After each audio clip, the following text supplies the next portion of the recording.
मारेंगे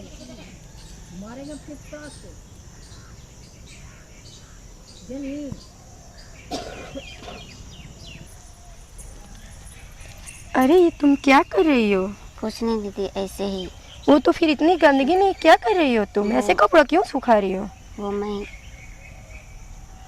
अच्छा, मैं समझ गई। तुम घबराओ मत। ऐसा करो, तुम अपनी 3-4 सहेलियों को लेकर CNCC में आ जाओ। मैं तुम्हें इसके बारे में सब कुछ बताऊंगी। ठीक है दीदी। ठीक है, तुम अपनी सहेलियों को लेकर आना। अभी मैं चलती हूँ।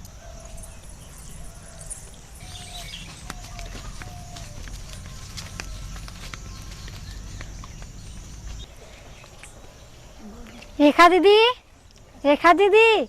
हाँ, कौन? अच्छा, तुम लोग हो। अच्छा, आओ आओ, बैठो तुम लोग, मैं अभी आ रही हूँ।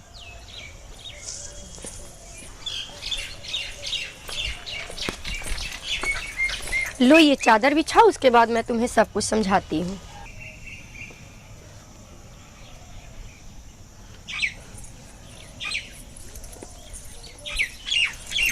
आओ बैठो सब कोई।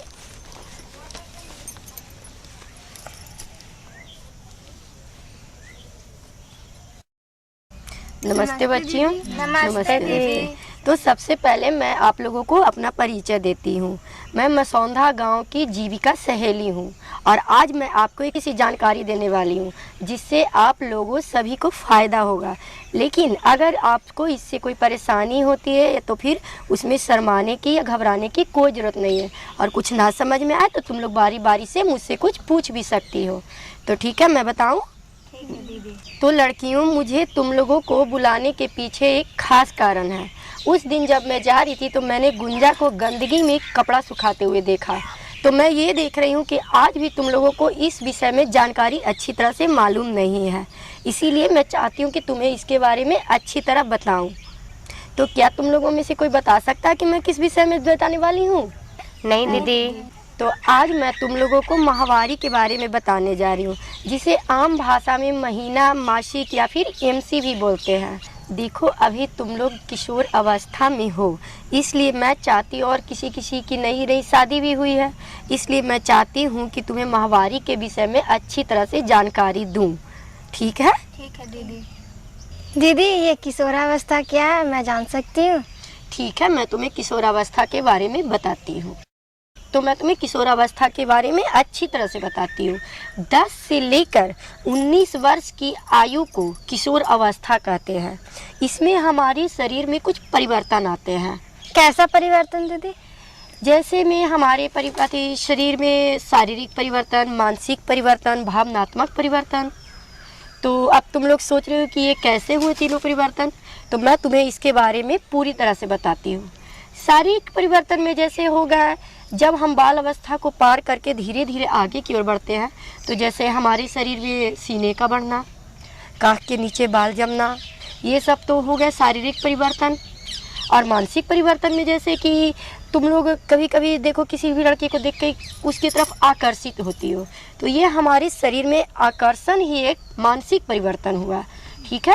और जब हम किसी दूसरे प्रति, विपरीत लिंग के प्रति सोचते हैं, या कभी कोई किसी लड़के ने तुम्हें हाथ से छुआ, तो छूते ही हमारे शरीर में एक अजीब सी सनसनाहट या कपकपी पैदा होती है।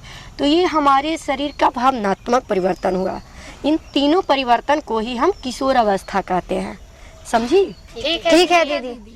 हमारे जो शरीर में परिवर्तन होते हैं, उससे सबसे बड़ी परिवर्तन हमारे शरीर के अंदर होती है, यानी कि आंतरिक परिवर्तन। उसी परिवर्तन को हम माहवारी कहते हैं। माहवारी क्यों होती है दी? ये सिर्फ लड़कियों में ही क्यों होती है? ठीक है, मैं तुम्हें इसके बारे में बताती हूँ। ठीक है, मैं तुम लोगों को माहवारी के बारे में अच्छी तरह बताती हूँ।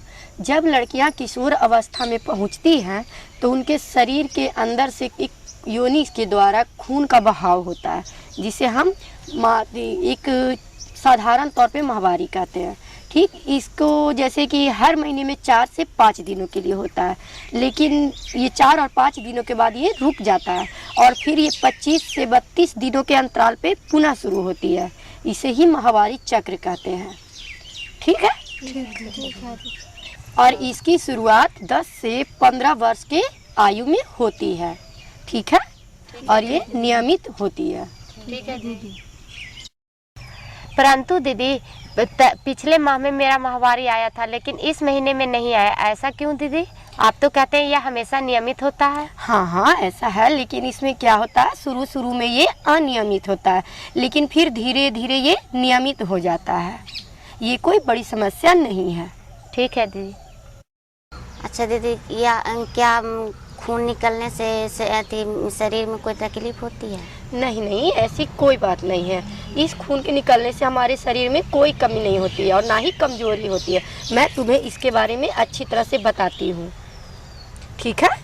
ठीक है। तो जैसे ये होता है क्या, हमारे शरीर में एक अंडाशय होता है और उसी अंडाशय के चारों तरफ गर्भाशय जो होता है हमारे अंदर, उस गर्भाशय में एक खून की परत जमी हुई होती है, ठीक है?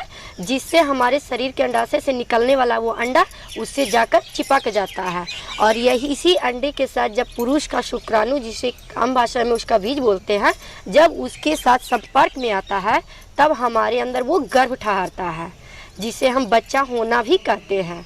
और यही जब शुक्राणु हमारे शरीर में अंडे के साथ नहीं मिलता है तो वो परत जो खून की होती है गर्भाशय में, वो टूट जाती है और टूटकर वो जब नीचे की ओर अपने आप से गिरती है तो इसे ही माहवारी कहते हैं। समझी? जी जी दीदी। दीदी, ये जो जानकारी जो आपने दी है ये तो हम लोग को कोई बताता भी नहीं था। हाँ हाँ, इसीलिए तो जीविका सहेली का ये काम ही है कि तुम जैसी लड़कियों को हम अच्छी जानकारी दें और इससे तुम लोगों को कोई फ़ायदा पहुँचे। इसीलिए मैंने तुम लोगों को बुलाया था यहाँ। लेकिन मैं चाहती हूँ कि जैसे मैंने तुम लोगों को इस बारे में जानकारी दी, उसी तरह से मैं तुम लोगों को कुछ और भी जानकारियाँ देना चाहती हूँ। जैसे में इसमें कुछ सावधानी है, कुछ परेशानियाँ हैं जो तुम लोगों को बराबर होती होगी, लेकिन शायद वो तुम लोग समझ नहीं पाती। जैसे में देखो, जब ये हमें शुरू होती है तो इसमें हमें थोड़ा दर्द का सामना करना पड़ता है। जैसे हमारे पेट के नीचे वाले हिस्से में दर्द होता है, कमर में दर्द या फिर जांघों में भी दर्द होता है या नहीं? हाँ। तो क्या तुम लोग इसके बारे में कोई उपाय अपनाती हो? नहीं दीदी। तो इसके लिए तुम लोगों को चाहिए कि जब ऐसा दर्द हो तो अपने घर में कुछ बोलें या फिर हो सके वो तुम्हारे अच्छे चिकित्सक के द्वारा इसके बारे में दिखाएं, क्योंकि अगर समय पर इन चीज़ों का ना ध्यान रखा गया तो ये छोटी छोटी दिक्कतें तुम लोगों को लिए बड़ी बड़ी परेशानियां बन सकती हैं। समझी? ठीक दीदी। और एक चीज़ और, मैं तुम लोगों को सावधानियों के साथ साथ कुछ जानकारी सफाई के बारे में भी देना चाहती हूँ। वो क्या है दीदी? जैसे में देखो, जब हमारी माहवारी होती तो कितना भी लोग बहुत लापरवाही से काम लेते हैं। ऐसा नहीं करना चाहिए। आए दिन जैसे तुम लोग नहाती हो, साफ़ सुथरे कपड़े पहनती हो, इन दिनों में अक्सर कुछ लोग ध्यान नहीं देते हैं, तो तुम लोगों को खास करके इन दिनों में इन सब चीज़ों का ध्यान रखना होगा। जैसे में साफ़ सुथरा कपड़ा पहनना, अच्छा से नहाना, उसके बाद अपने गुप्त अंगों की सफाई करना। समझ रही हो ना मेरी बात को? हाँ दीदी। तो इन सब चीज़ों के लिए तुम्हें और भी जानकारियों की ज़रूरत है।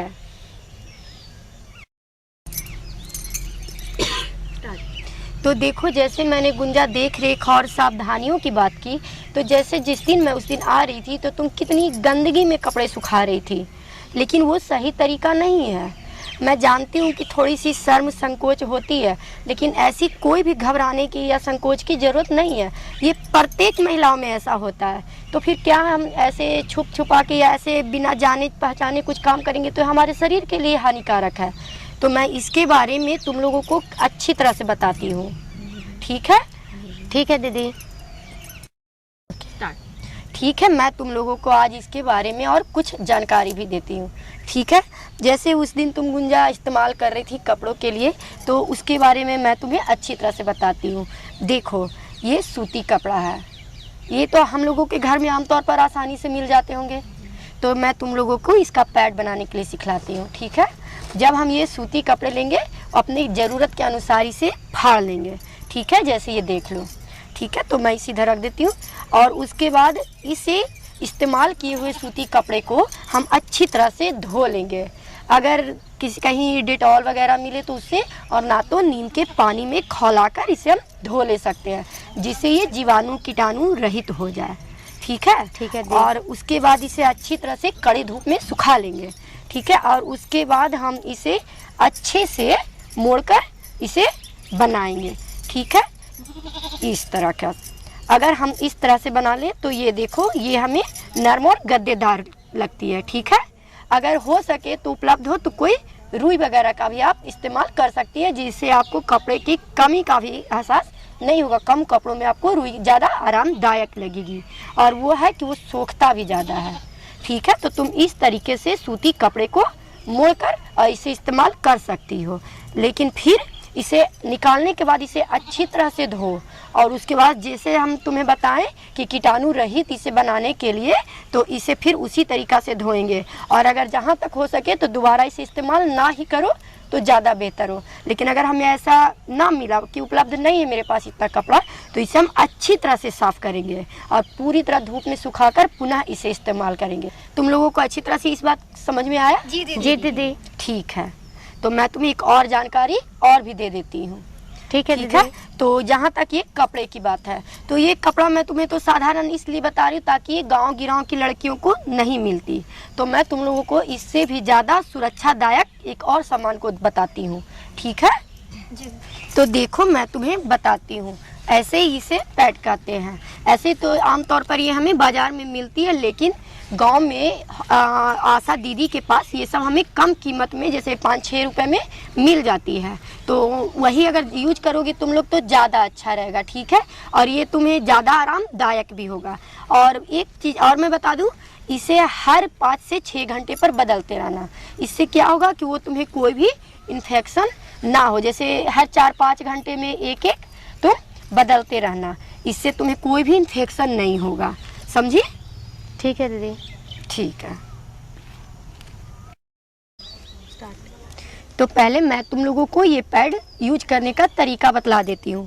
हम इसे यूँ लेंगे और ये हमारा ये पैंटी के ऊपर कुछ इस तरीका से करेंगे। सबसे पहले इसके पीछे का ये स्टिकर कवाड़ेंगे।